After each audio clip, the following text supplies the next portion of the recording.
Mbote na bino Kinshasa, mbote na bino Brazzaville, mbote na bino Congo central, partout aux autres la humble serviteur na bino Pegin Sasa, le terminateur de la presse. Nous avons essayé de représenter les bino page spéciale où avec impact na idéologie pour nous informer bino que parmi Batu Oyo Bazali ko accompagner vision chef de l'État, grand de la nation Félix Antoine Tshisekedi Tshilombo na action, na activité, na loyauté, na sincérité. Il faut autant rappeler kombo ya mwana mboka professeur docteur Michel Dissonama Oyo Azali coordonnateur ya Proader Oyo après avoir fait plusieurs investigations pour na koyeba azanani auta wapi asalaka nini azosala nini et puis azana makanisi nini pona mboka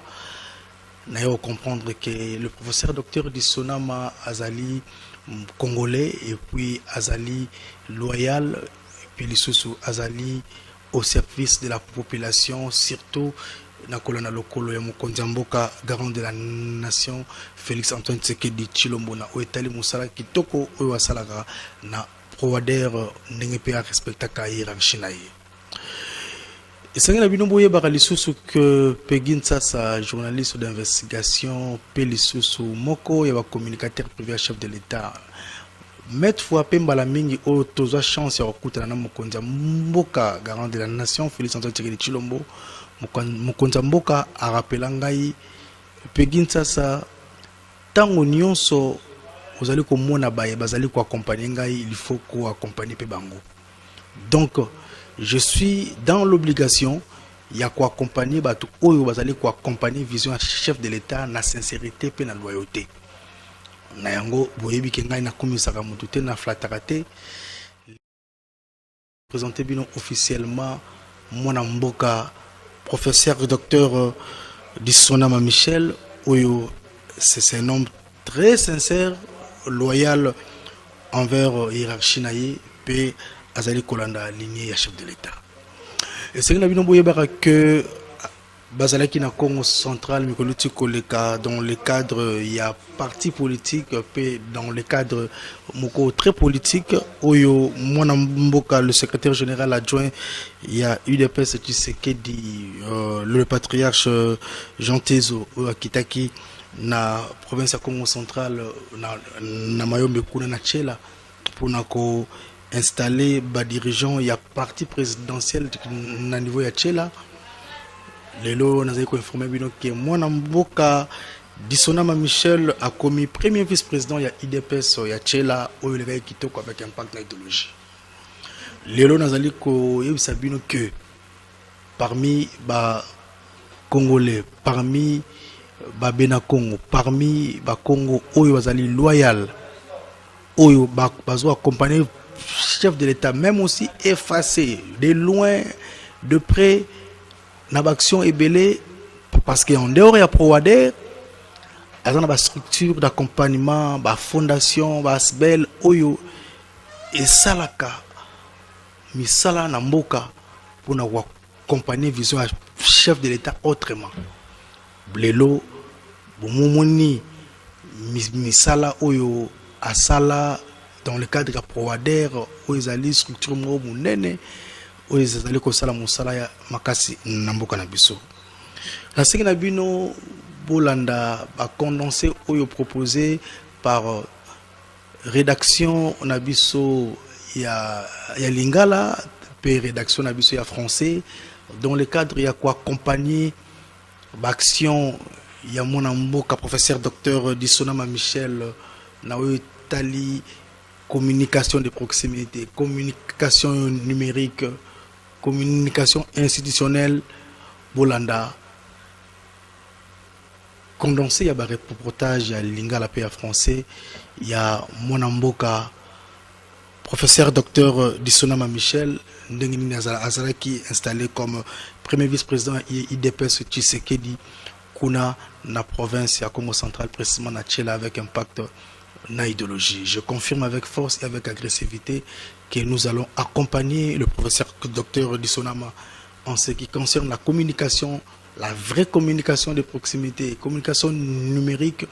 pe kosa la visibilité na ye kolakisa mokonza mboka que talape Dissonama Disonama za kosala mosala kitoko ndenge tolakisa bino bato ebele oyo boyebi oyo tokosala publicité te. Alors Yousra Télévision avec moi-même le directeur général de la chaîne, rédaction ya français, rédaction ya lingala, essaye là qui bino a condensé oyo Bolanda avec impact na idéologie. C'est parti. Mboka boyeba ete le professeur Michel Disonama Sindou ye akomi premier vice-président ya fédération ya Tchela kuna na Congo central na parti présidentiel UDPS Tshisekedi ye azalaki installé na patriarche Jean Tezo secrétaire général adjoint ya UDPS Tshisekedi ensemble na ba membre ya comité fédéral ya Tchela oyo ekozala dirigé pa ya Samuel Makaya Kona Sita président fédéral boyeba ete professeur Michel Disonama atiami na place wana na pamba te ezali nde bafruit ya komba oyo ye abunda na tango ebele kati na UDPS Tshisekedi kuna na Congo central pe na RDC ye azali bosali malamu ya chef de l'état Félix Antoine Tshisekedi Tshilombo. Professeur Michel Disonama azwi ba point grâce ya gestion na ye asalaki yango na pete nyonso pe na bokebi kolandisa projet ya appui po na développement ya économie rurale PROADER ya gouvernement congolais oyo ezalaki financier na banque africaine ya développement BAD boyeba ete na qualité na ye ya coordonnateur ya PROADER professeur Michel Disonama arealizaki makambo ebele oyo emonanaki na miso ya bato ndakisa construction ya siège ya PROADER na Kinshasa Gombe oyo ezalaki lancé na mars 2025 na secrétaire général ya développement rural Elvis Pekeyabo batalisi lisusu culture ya 10 000 hectares ya manioc oyo ezalaki planté na RDC nyonso pe mise en place ya usine ya transformation ya farine panifiable pe ya fufu ba effort ya coordonnateur ya PROADER epesi nzela na installation ya baaktivité ya PROADER na Congo central na Kwilu na Kasai central na Kasai oriental na Kwango pe na Mai Ndombe boyeba ete dynamite professeur Michel Disonama a multiplié ba action sociale na image ya opération zéro école sans banc na territoire ya Tchela exemple malamu ya kolanda po na kosala misala.